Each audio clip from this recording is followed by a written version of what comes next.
107வது சங்கீதம் 31வது வசனத்திலிருந்து முடிவு வரை வாசிக்கலாம். 31லிருந்து.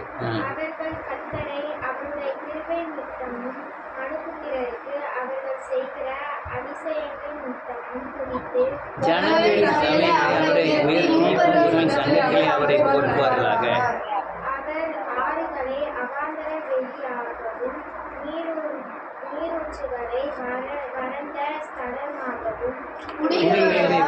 பிடிப்பித்தம் செழிப்படுத்த ஓரணமாக மாற்றுகிறார்.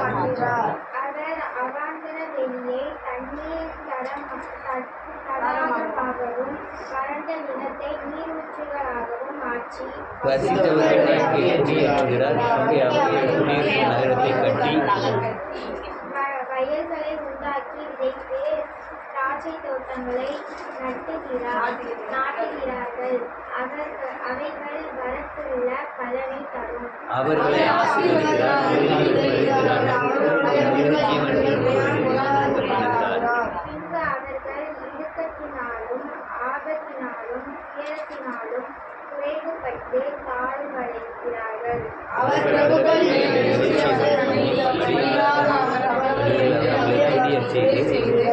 எளியவனையோ சிறுமை நின்று எடுத்து உயர்ந்த அடைக்கலத்திலே வைத்து அவன் வம்சங்களை மந்தையை போலாக்கிறார். தன் வாயை மூடும்.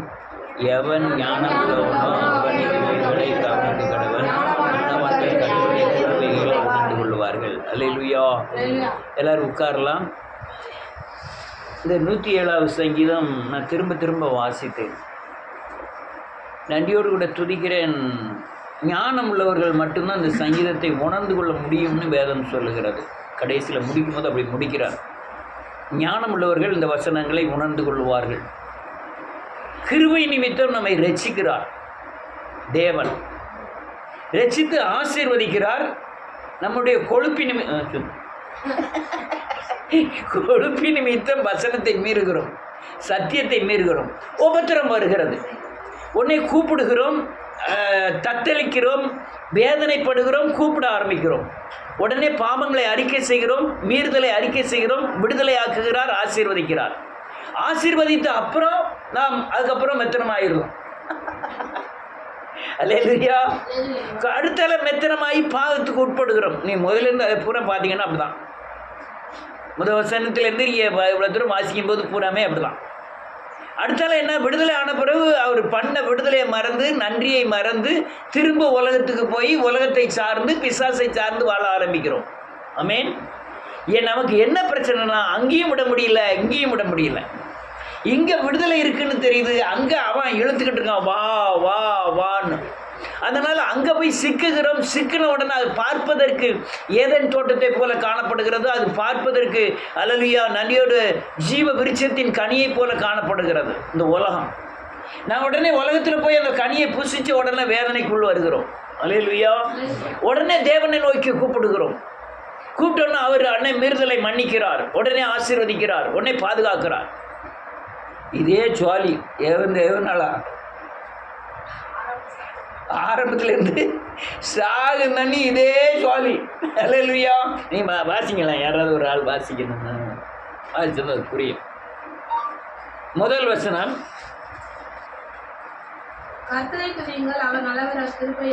ரைட்டு. இப்போ 4வது வசனம்,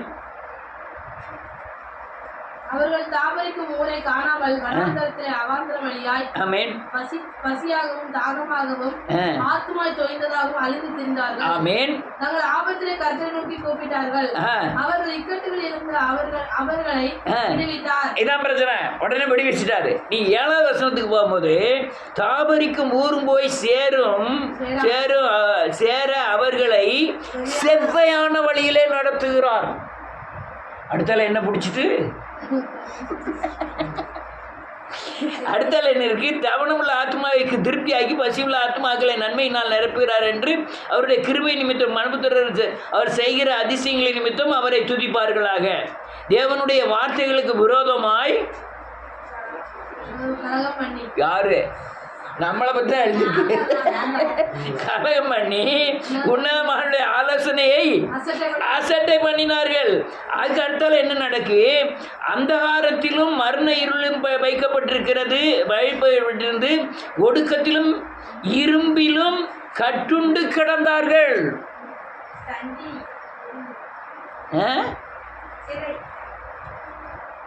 கேட்கல? இரும்புன்னா பயங்கரமான உபத்திரவத்தில் கட்டுண்டு கிடந்தார்கள்னு அர்த்தம். யோசேப்பு அது அந்த இரும்பு வேற, இது உபத்திரவத்தின் இரும்பை பற்றி சொல்லுது. அதுக்கப்புறம் என்ன நடக்கு? அவருடைய இருதயத்தை அவர் வருத்தத்தினால் தாழ்த்தினார், சகாயம் இல்லாமல் விழுந்து போனார்கள். தங்கள் ஆபத்திலே கர்த்தரை நோக்கி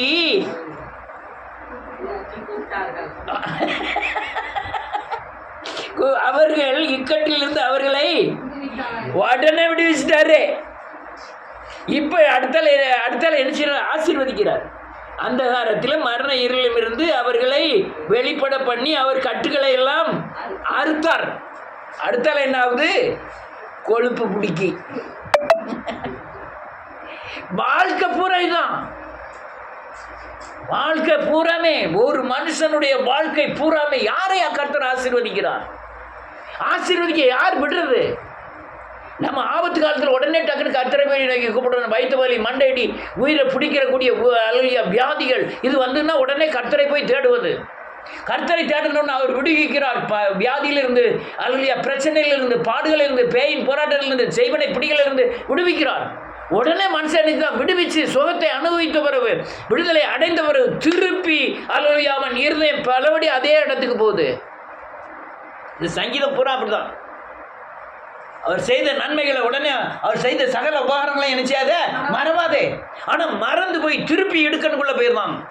திரும்ப அவன் கூப்பிடுதான். இடுக்கன்னு அவன் துரோகி என்றும் அவன் மீறுதலுக்கு உட்படுகிறவன் என்றும் அவர் பாராமல் திரும்ப விடுவிக்கிறார். எத்தனை இடம் விடுவிச்சிருப்பாரு? எத்தனை தடவை விடுவிச்சிருப்பாரு? நீ தேவனுக்கு வைராக்கியம் பாராட்டதான் ஐயா உங்களுடைய பக்தியின் தன்மை. தேவனுக்காக எவ்வளவு வைராக்கியம் பாராட்டுகிறீர்களோ, வேத வசனத்துக்கு எவ்வளவு உண்மைத்தன்மையோட இருக்கீங்களோ, அதான் உங்க பக்தியின் பலன். இவன் கடைசி வரை அதையே செஞ்சுட்டு இருக்கான். நீங்க இது பூராமே கிருபையினால் நடக்கு. அதனாலதான் ஒரு கிறிஸ்தவன் இந்த பூமியிலே பூரணமான பாதுகாப்பான ஆசீர்வாதமான வாழ்க்கை வாழ முடியல. கொஞ்சத்தில் உண்மையா இருந்தால் அநேகத்தின் மேல் அதிகாரியா வைப்பேன்னு சொன்னாரு. அந்த கொஞ்ச தன்மைகளில் உண்மை இல்லை. தேடிக்கிட்டே இருக்கோம் ஆண்டவர்கிட்ட. அல்லையா? ஆனா தெரியுது, எல்லா ஜனங்களுக்கும் தெரியுது ஆண்டவர்கிட்ட போனா விடுதலை உண்டு. ஆனா நான் சொல்ல போறேன், நீர் கேட்கணும், நீர் சொல்ல போறான். நான் என்ன செய்ய மாட்டேன், கேட்க மாட்டேன். அவர் 10க்கு 5ஆவது, 5க்கு 2ஆவது, 2க்கு 0, ஒண்ணுமே கேட்கறது இல்லை. ஆனாலும் இரக்கம் வைத்து அவனை விடுவிக்கிறார் கர்த்தர். அவனை விடுவிக்கிறார். மரண பிடியிலிருந்து விடுவித்தார்னு வேற சொல்லுது. மரண இருளிலிருந்து விடுவிக்கிறார், பயத்திலிருந்து விடுவிக்கிறார், வனாந்தர வாழ்க்கையிலிருந்து விடுவிக்கிறார், அவாந்தர வழிகளிலிருந்து விடுவிக்கிறார். ஆனால் திரும்ப வேத வசனத்துக்கு தன் வாழ்க்கையை அர்ப்பணிக்காம, வேத வசனத்துக்கு பயப்படாம துணிகரம் கொள்ளுகிறார்கள். உடனே காயப்படுகிறார். இப்படி காயப்பட்டு வரும்போது கடைசியில் என்ன ஆகும் தெரியுமா? இயேசுவே மறைக்கப்பட்டுருவார். அந்த அவிசுவாசம் உங்களை மேற்கொண்டு நம்ம எவ்வளோ தூரம் ஜெபம் பண்ணி அதுக்கு நம்ம ஆசீர்வதிக்கப்படலையேங்கிற நினைவுக்கு வந்துடும். விடுவிட்டெல்லாம் சகல உபகாரங்களை என்ன செஞ்சுறாங்க? மறந்துடுவாங்க. அதுதான் பிசாசு பண்ணுகிற பயங்கரமான துரோகம், இருள். கொஞ்சம் வருஷங்கள், கொஞ்சம் காரியங்களுக்கு அழலியா பிரச்சனை வரும்போது தேவன் விடுவிப்பார்னு உடனே உபவாசம் இருக்கிறது, உடனே ஜெபம் பண்ணுறது, வேதத்தை வாசிக்கிறது, அர்ப்பணிக்கிறது, ஓடுறது. ஆனால் விடுவிச்சுட்டே இருக்கார். திருப்பி அதை விட பயங்கரமான ஒரு பலவீனம் தாக்கின உடனே என்ன இயேசு கிறிஸ்து எண்ணத்தை போட்டு தேடி எண்ணத்துக்கு. ஆனால் நல்லா நினச்சிக்கிடுங்க, நீங்கள் எந்த சூழ்நிலையில் இருந்தாலும் கர்த்தர் விடுவிக்க வல்லவராக இருக்கிறார். அல்லேலூயா. அதனால் என்ன செய்வோம்? நீங்கள் ரட்சிக்கப்பட்டதிலிருந்து சாகும் வரை அப்படியே ஓடிக்கிட்டே இருப்போம். ஆமென். அப்படியே நடிச்சுக்கிட்டு அங்கே வாழை காமிக்க, அங்கே தலையை காமிப்போம். ஆமென். 2 வேஷம் போடுவோம், 2 தோணியில் போவோம். அல்லேலூயா. 2 எஜமானுக்கு ஊழியம் செய்வோம். அப்படிதான் அநேகருடைய நிலைமை. அல்லேலூயா. காயப்பட்டாலும் பரவாயில்ல, செத்தாலும் பரவாயில்ல, அடி வந்தாலும் பரவாயில்ல, பிசாசு அடிக்காமல் தெரியுது, ஆனாலும் தேவனை உண்மையாக சேவிக்கிறதுக்கு நமக்கு உண்டான பலன் இல்லை. அல்லேலூயா. எல்லாரும் நினைக்கிறேன் ஞாயிற்றுக்கிழமை கொஞ்சம் விடுதலையாக ஒரு நல்ல வார்த்தையாக கர்த்தர் ஆசீர்வதிக்கிறார், உன்னை வாழாக்காமல் தலையாக்குவார்னு சொல்லுதை கேட்கணும்னு வந்து உட்கார்ந்தா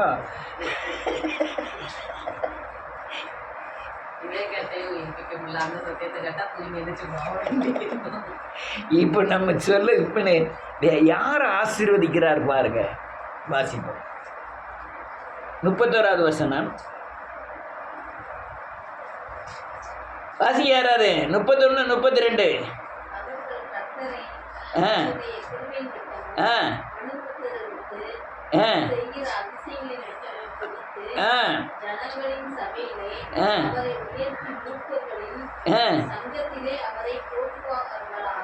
என்ன எழுதிருக்கு பாருங்க. அவர்கள் கர்த்தரை அவருடைய கிருபை நிமித்தம் மனுபுத்திரருக்கு அவர் செய்கிற அதிசயத்தின் நிமித்தம் சபையில போய் ஜனங்கள் துதித்து மகிமைப்படுத்துகிறார்கள்.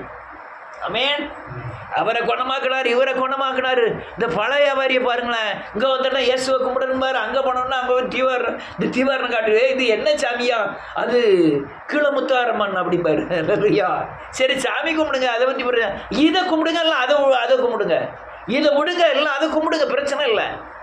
காயப்படுவீர்கள் அப்படின்னு சொன்னேன் அவர்கிட்ட. இப்போ பயங்கரமான பிரச்சனையில் மாட்டிக்கிட்டாரு. அதனால தான் 2 வாரம் விட்டுன்னு வந்தார். வந்து இங்கே வந்த பிறகு அரமணம் அங்கே அரமணம் இங்கே எப்படி விடுதலை ஆகும்? முழுசாக விசுவாசியா மாத்திரம்தான் பூரண விடுதலைக்கு வர முடியும். இங்கே இருக்கும்போது அல்லது அங்கே நினச்சிக்கிட்டு இருக்குது, அங்கே இருக்கும்போது இங்கே நினச்சிக்கிட்டு இருக்குது. அவர் நடிக்கலான்னு பார்க்காரு, வேஷம் போடலான்னு பார்க்காரு. காயப்படும்.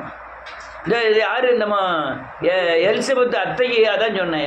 எலிசபெத்து இவன் நான் நேரில் சொன்னேன், ஏமாங்க வாங்க, அங்கேயும் இங்கேயும் இருக்காதீங்க, நீங்கள் காயப்படுவீங்க சொன்னேன்னா உங்களுக்கு யாருக்கெல்லாம் தெரியும்னு தெரியல. நீங்கள் அங்கே இருக்கணும், இல்லை இங்கே இருக்கணும். நீங்கள் அங்கே இருக்கிறத பற்றி பிரச்சனை இல்லை, இல்லை இங்கே இருக்கிறத பற்றி பிரச்சனை இல்லை. 2 பக்கம் இருந்தீங்கன்னா பிசாசினால் காயப்படுவீர்கள் அப்படின்னு சொன்னால் அது இப்போ கூட சொல்லி காமிச்சா, ஆனால் புரிய மாட்டேங்குது. வேதம் சொல்லுது இப்படி புகழ்கிறார்கள். அடுத்தால அவர்கள் 34, 33, 35 வாதிங்க. 34. ஆமென். என்ன சேர் பார்க்குறோம்? பொல்லாப்புனா என்ன அர்த்தம் தெரியுமா? பொல்லாப்புனா என்ன தெரியுமா? குற்றம், தீங்கு, தேவனுக்கு விரோதமான பகை, பொல்லாத ஆப்பு தான் பொல்லாப்பு. இந்த பொல்லாப்பை செய்த உடனே அவர் என்ன பண்ணுறாராம்? பொல்லாப்புன்னா நீங்கள் சத்தியத்தை மீறினாலே பொல்லாப்பு தான். நீங்கள் தேவனை சரியானபடி சேவிக்கலைனாலே பொல்லாப்பு தான். அவர் செய்த நன்மைகளை மறந்தாலே அது பொல்லாப்பு தான். அல்லேலூயா. பொல்லாப்பு செஞ்ச உடனே அவர் என்ன பண்ணுறாரு?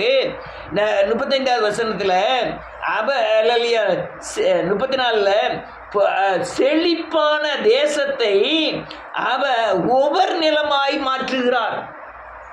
ஒவ்வொரு நிலம்னா என்ன நிலமையா?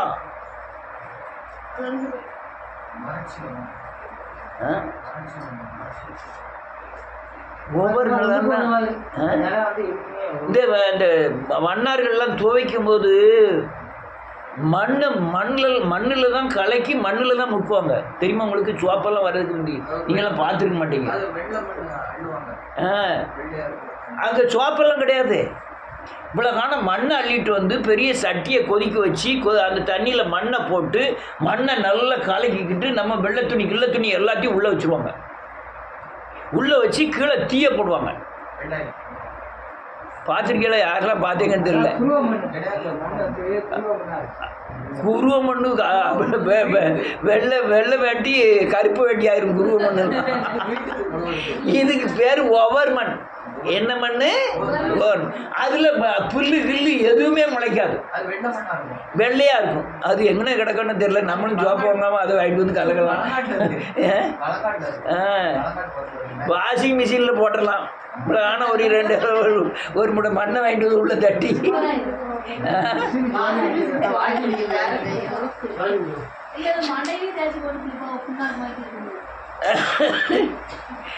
அந்த ஒவ்வொரு மண்ணு எதுக்கு தெரியுமா? சோப்பு கலந்த மாதிரி இருக்கிறதுனால அதை எந்த யூஸுக்கும் ஆகாது. ஒரு நம்ம அதை உழுது பயிர் வச்சா அது பயிர் என்ன செய்யாது, வராது. ஏன்னா அதில் என்ன தன்மை இருக்குது? சோப்பு தன்மை இருக்குது. அந்த நிலமா நல்ல நிலத்தை பூரா மாற்றிருந்தார். யாரு? எதுக்கு?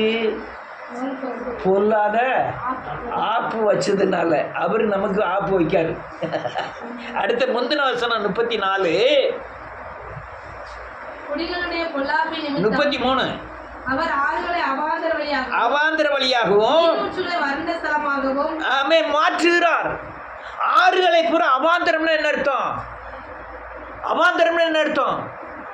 இந்த கண்ணுக்கு எட்ட தூரம் உங்களுக்கு பச்சையே பார்க்க முடியாது.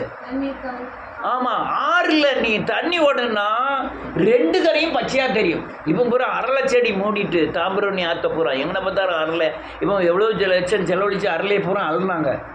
இப்போ கொஞ்சம் பரவாயில்லாமல் இருக்குது. இல்லைன்னா அங்கேருந்து வரையும் மூடிட்டு பச்சை பச்சையாக இருக்கும். ஆனால் அந்த தண்ணி மாத்திரம் வரலன்னா எங்கேயுமே பச்சை தெரியாது. எல்லாம் நிலைமை என்ன ஆயிரும்? அவாந்தரமாக ஆயிரும். அவர் நீரூற்றுக்கள் எல்லாம் என்ன மாற்றுறாராம்? வறண்ட ஸ்தலமாக மாற்றுகிறார் நீரூற்றுகளை. நான் ஒரு பெரிய அதிசயத்தை பார்த்தேன். 3 வருஷம் கொழுந்திரா மலையில் சேர்மாதேவியில் மாடு மேய்ச்சிருக்கேன். மலையில் தான் மாடு மேய்க்கிறேன். ஒரு பெரிய பாறை, அந்த பாறையில் ஒரு 5 குழி இருக்குது. அந்த குழியில் நீங்கள் எப்போ போனாலும் போய் தண்ணி எடுக்கலாம். என்ன இப்படி பாக்கிய? பொய் சொல்லல, உண்மையை சொல்ல. ஆண்டவர் படைப்பில் ஒரு பெரிய உத்தமமான ஒரு காரியம். பெரிய பாறை, அதுக்கு பாறை தொந்தி பாறைன்னே பேர். அந்த தொந்தி பாறையில் ஒரு 5 ஊத்து இருக்கு. இன்னைக்கு 1 மாதம் கழித்து போனாலும் அந்த தண்ணி நாத்தமே எடுக்காது. அந்த தண்ணி வெளியவே போகல, உள்ளே தான் கிடக்கு.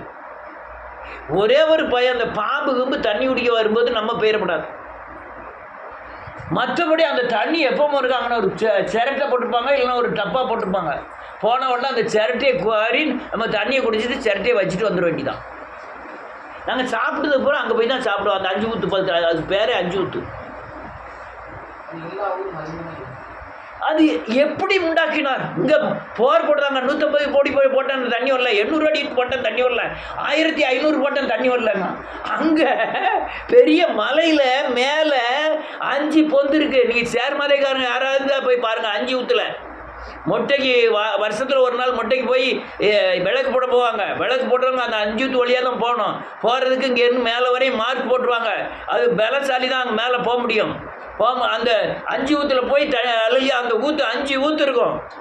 ஊற்றுல போய் எப்போ போனாலும் வெயில் அடித்தாலும் மழை பெஞ்சாலும் அந்த ஊற்றுல தண்ணி இருக்கும். அந்த தண்ணி வெளியே போகாது. ஆனால் அந்த தண்ணி நாரவும் செய்யாது. அதிசயமா இல்லையா? உங்கள் வாழ்க்கையிலையும் அப்படி தான். நம்ம பொல்லாப்பு செஞ்சோம்னா அந்த ஊற்றும் கூட என்ன செஞ்சிடும்? ஆமேன்.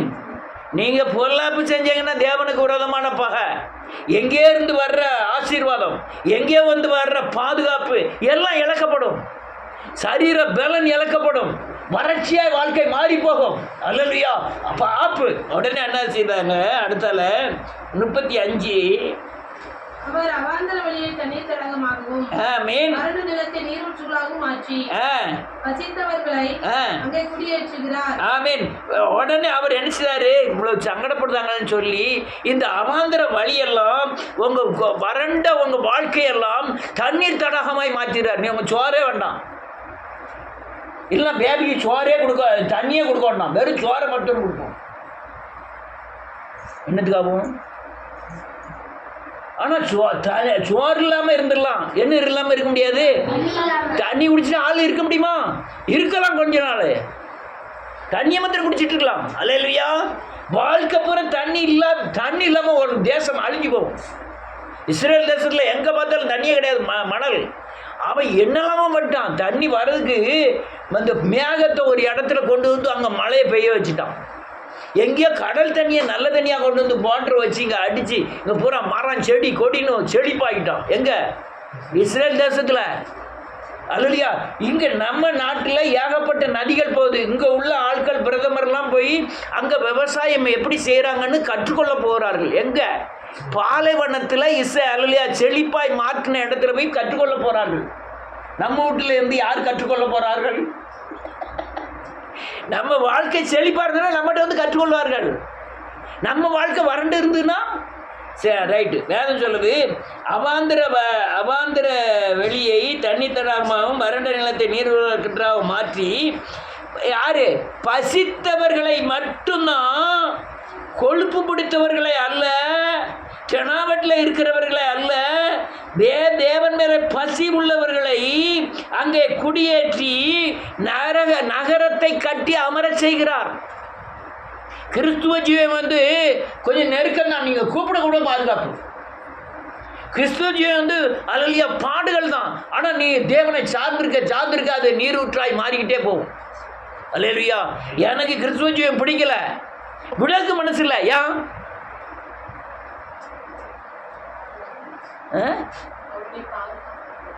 எனக்கு பிடிக்கல. எனக்கு எங்கள் அண்ணன், என் தம்பி, என் சொந்தம், என் சாதி, என் சடத்தோடு தான் இருக்கணும்னு நினைக்கிறேன். ஆனால் விடுறதுக்கு முடியல. ஏன் விட முடியல? சொல்லுமா. விட்டுதான் ஆகணுமா?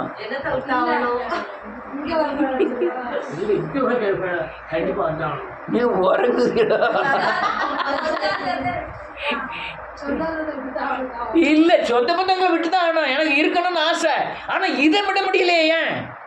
அதை விட இது எனக்கு பாதுகாப்பா தெரியுது, அதை விட எனக்கு சந்தோஷமா தெரியுது, அதை விட விடுதலையா தெரியுது. ஒருவேளை இதை விட அது எனக்கு பாதுகாப்பாகவும் சந்தோஷமா தெரிஞ்சா எனக்கு எதுக்கு இது? ஆனால் நெருக்கம்தான். ஏதோ ஒரு பாதுகாப்பை நான் உணர்கிறேன், ஏதோ ஒரு சமாதானத்தை நான் என்ன உணர்கிறேன். எல்லாம் அண்ணன் தம்பி எல்லாம் துரோகி. சித்தப்பா நினைக்கலாம், 5 சித்தப்பா இருக்கு, 4 சித்தப்பா இருக்கு. சித்தப்பா போறா யார் தெரியுமா? நான் அவங்க சித்தப்பாலாம் சொல்லல, நான் எங்க சித்தப்பா 5 சித்தப்பா இருக்காங்க அவங்கள சொல்லி கொடுத்தேன். எப்படி இவனை ஏமாத்தலாம், எப்படி இவனை க்ளோஸ் பண்ணலாம்னு அலைகிறாங்க. அல்லேலூயா. சேவனை வச்சு கொண்டுருவான்னு நினைக்கிறாங்க.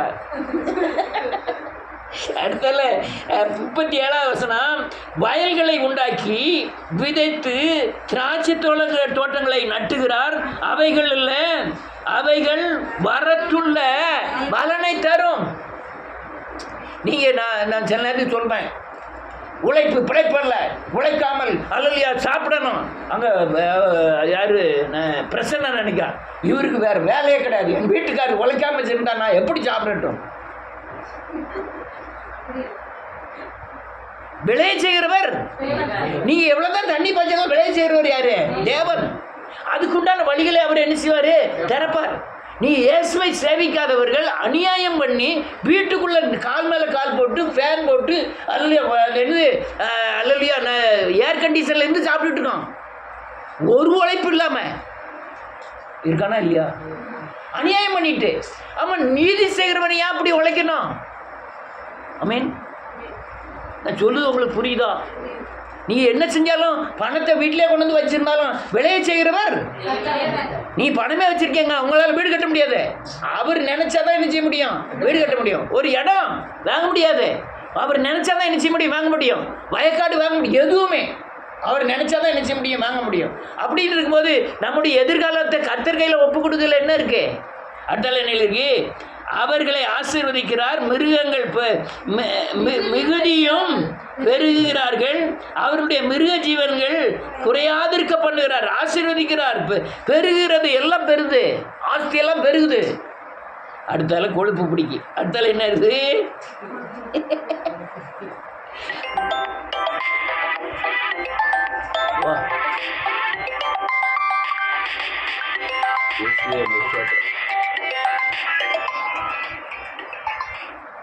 ஹலோ.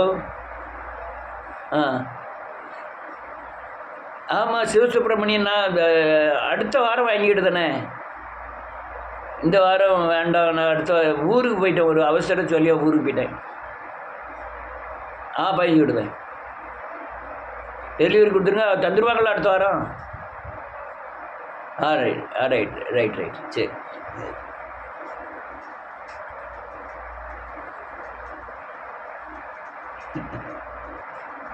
போச்சு.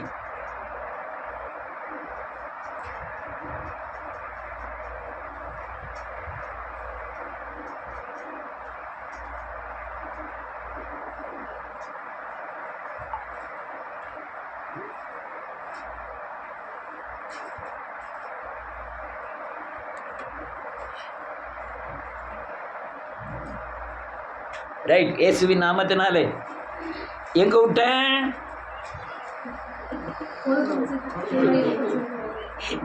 அதுல கரெக்டா இருக்கீங்க.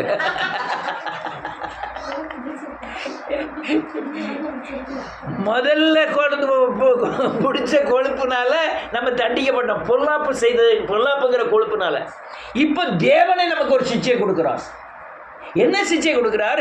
இதுக்கு முந்தி 3 தடவை 4 தடவை உன்னை விடுவிச்சிருக்கேன், ஆசீர்வதித்திருக்கிறேன். இப்போ எவ்வளோ நாள் ஆசீர்வதிச்சிருக்கிறேன். நான் இப்போ என்ன செய்ய போகிறேன்? உன்னை சோதிக்க போகிறேன். என்ன செய்ய போகிறேன்? சோதிக்க போகிறேன். எவ்வளோ நாள் தான் நீ விழவும், நான் தூக்கி விடவும், நீ மீறுதல் பண்ணவும், நீ சத்தியத்தை பற்றி கொய்கலாததும், டயத்துக்கு சர்ச்சுக்கு வராமல் இருக்கிறதும் எவ்வளோ நாள் தான் பண்ணிக்கிட்டு இருப்பேன். அதனால் நான் என்ன செய்ய போகிறேன்? இப்போ நான் கூப்பிட்டா கேட்க மாட்டேன்.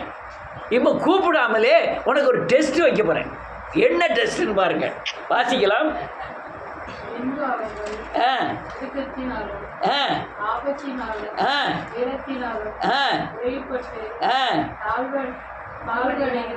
இப்போ அவர்களுக்கு இடுக்கண், ஆபத்து, துயரம், குறைபட செய்கிறது யாரு? தேவன். எதுக்கு? இப்போ 3 தடவை, ஒவ்வொரு தடவையும் நான் பண்ணிக்கிட்டே இருக்கேன். இவன் மீறிக்கிட்டே இருக்கான். இவனுக்கு ஒரு சிச்சை கொடுப்போம். என்ன கொடுப்போம்? சிச்சையில் இதில் தப்பி வந்தால் வரட்டும், இல்லைன்னா போகட்டும். ஆமென். இவங்க இதில் நீச்சல் அடித்து வந்தால் வரட்டும். நம்ம எத்தனை தடவை நன்மை பண்ணுறது? இதில் கொஞ்சம் ஒரு ஃபில்டர் பண்ணணும். அவனை பிரித்து எடுக்கணும். அவனுடைய ஐயத்தை பூரா, அழுக்க பூரா நீக்கணும். எவ்வளோ நாள் நீங்கள் விட்டு பிடிச்சிக்கிட்டே இருப்பீங்க? வாத்தியாராக இருக்கீங்க. என்ன லேட் ஆகிட்டு சார் இருப்பான். அது எடுத்து போனோன்னே இப்படி எனக்கு வா அப்படின்னோன்னே டக்குன்னு கையை அப்படி வச்சுருவான். என்ன அலெக்ஸி லேட் ஆகிட்டு சார். அதானே கேட்காது. ஏன் லேட்டு தானே கேட்காது. லேட் ஆகிட்டு சார். எதுக்கு லேட் ஆகிட்டு சார்? அடிப்பார் ஒரு ஆடுறா. இப்போ என்ன ஆயிடுச்சு? இவன் கேஸ் போட்டுருவாங்க.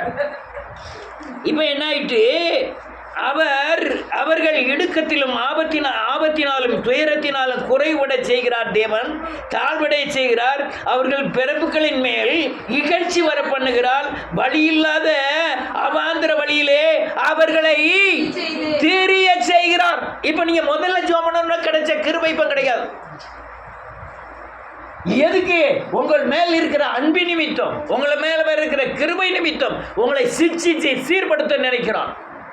நீங்க சரி, நான் செய்ததெல்லாம் தவறு என்று அது லேவியராகமம் 26வது அதிகாரத்தில் இருக்கு. நான் செய்த துரோகம் என்று சரியானபடி நான் தவறு செஞ்சிட்டேன். நான் சர்ச்சில் வந்து நான் செய்தி கேட்கும் போதே உறங்கிக்கிட்டு இருந்தேன். அதனால கர்த்தர் இதெல்லாம் செய்கிறாருன்னு சொல்லி சிக்ஷிக்கும் போது நீங்க மனம் திரும்பிட்டீங்கன்னா என்ன ஆகுது பாருங்க. அடுத்தால வேகமாக முடிக்கணும். 41 எடுத்து வைத்து ஆமென். அப்படியே அதுல தான் எளிமையானவன். எளிமை யாரு? எளிமை ஒத்துக்கொள்ளுகிறவன். யாரு? என்னத்தை ஒத்துக்கொள்ளுகிறவன்? நான் செஞ்சது தவறு தான் ஒத்துக்கொள்ளாதவன் நான் எளிமை உள்ளவன் அல்ல. அவன் எளிமை உள்ளவன் மட்டும்தான் அதை என்ன செய்ய முடியும்? ஒத்துக்கிட முடியும். சிறுமையானவன் மாத்திரம்தான் தான் பலவீனங்களை ஒத்துக்கொள்ள முடியும். அழகா வேதம் சொல்லுது, சிறுமை நின்று எடுத்து உயர்ந்த அடைக்கலத்திலே வைத்து வம்சங்களை எல்லாம் மந்தே போல் மாற்றுகிறார். அல்லேலூயா. யார? மனம் திரும்பி தான் செஞ்சது தப்புதான் ஒத்துக்கொள்ளுகிறவங்கள, இனிமேல் இந்த தவறு நான் செய்ய மாட்டேன்னு ஒத்துக்கொள்ளுகிறவங்கள, இனிமேல் வசனத்துக்கு மீற மாட்டோம்னு ஒத்துக்கொள்ளுகிறவங்கள. நீங்கள் இவ்வளவு நாள் நடந்தது பூரா கிருபையினால் நடந்தது. அது அப்படின்னா எழுதிருக்கு. முதல்ல ஆரம்பிக்கும் போதே கிருபை என்றும் உள்ளதுன்னு தான் ஆரம்பிக்கு. நீங்கள் செய்த தவறுகள், மீறுதல்கள், அக்கிரமங்கள் எல்லாம் ஒரு காலங்களில் மன்னிக்கப்படுகிறது. ஒரு காலம் வரும்போது அது சிட்சிக்கப்படுகிறது. ஆமென். சிட்சிக்கப்படுகிறது. முதல்ல மிளார் தானே நினைக்கிறான். வார்த்தையினால தண்டிப்பார வேதம் சொல்லுது. வாதையினாலே தண்டிப்பார். அடுத்தால என்ன எழுதிருக்கு? உத்தமர்கள் அதை கண்டு மகிழ்வார்கள். நியாயக்கேடெல்லாம் தன் வாயை மூடும். நியாயக்கேடெல்லாம் இல்லாம போயிடும். உத்தமனா மாறிடுவான் மனுஷன்.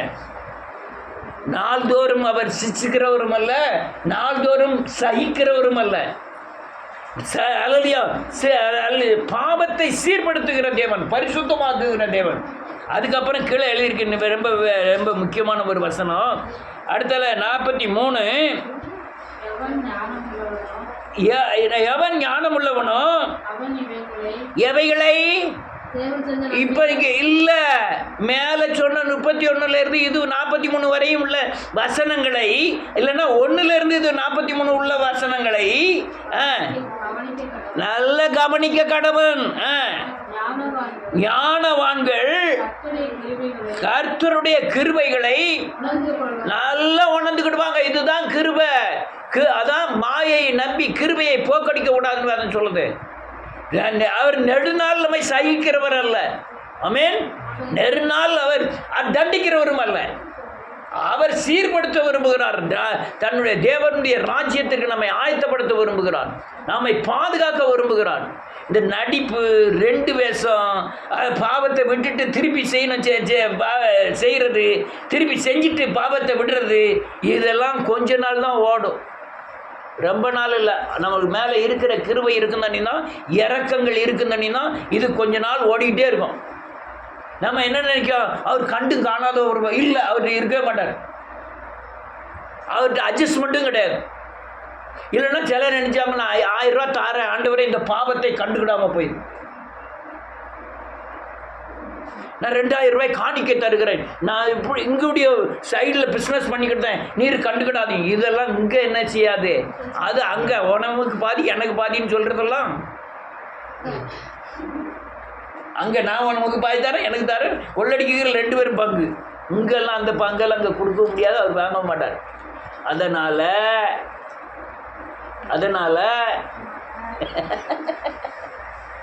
அல்லேலூயா.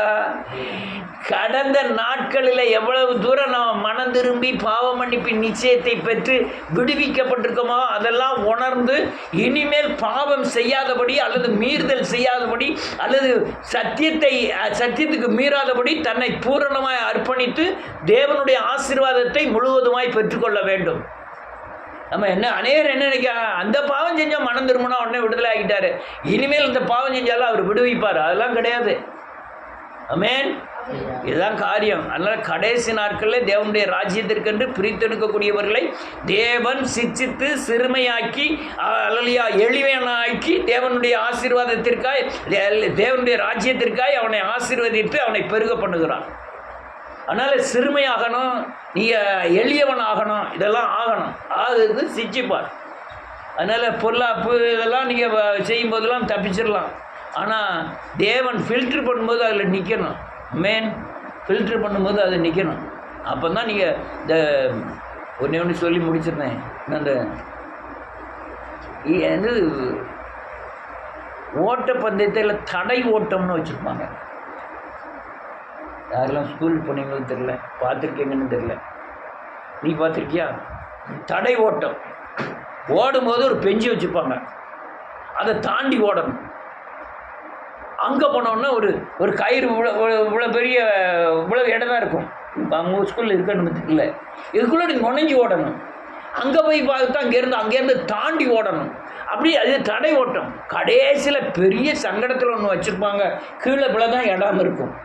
இதுக்குள்ளோடு நுழைஞ்சி என்ன செய்யணும், அங்கேருந்து ஓடி வரணும். அந்த பெஞ்சுக்கெல்லாம் இடித்து தெரியுமா, ஒரு பெஞ்சு தூக்கி வச்சு அந்த பெஞ்சுக்கு காலுக்கும் தரைக்கும் பெஞ்சுக்கும் பிள்ளை தான் இருக்கும். அதுக்குள்ளோடி உள்ளே நுழையணும். அவன் பிள்ளை தண்டி இருப்பான், நுழையதுக்குள்ளே படுத்து வச்சாங்களா. இதுதான் தடை ஓட்டம். இதான் இந்த தடைகளெல்லாம் தகர்த்து நம்ம தேவனுடைய ராஜ்யத்திற்கு ஓடணும். அதனால் இதெல்லாம் காரியங்கள். அதனால் கடைசி நாட்களில் தேவன் பிரித்தெடுப்பார். நீங்கள் பிரித்தெடுக்கலைன்னா நீங்கள் சிச்சிக்கப்படுவீர்கள். பிரித்தெடுக்கலைன்னா ராஜ்யம், நீங்கள் வசனத்துக்கு உங்களை ஒப்பு கொடுக்கலன்னா தண்டிக்கப்படுவோம், வேதனைப்படுவோம். ஆமென். அதனால் ஐயோ ஸ்டெபியா அவளாக இருக்கா, அதனால் அவளுக்கு வர பாரத்தை நான் கொஞ்ச நேரம் சுமந்துக்கிட்டேன். யார் பாரதி யாரும் என்ன செய்ய முடியாது, சமக்கவே முடியாது. அவங்க பாரத்தை அவங்க சுமக்கணும். ஆனால் நீங்கள் ரெகுலராக ஓடிக்கிட்டு இருந்தீங்கன்னா உங்களுக்கு பிரச்சனை இருக்காது. அதனால் கர்த்தர் பாதுகாப்பால் எல்லோரும் எழுந்து நிற்போம்.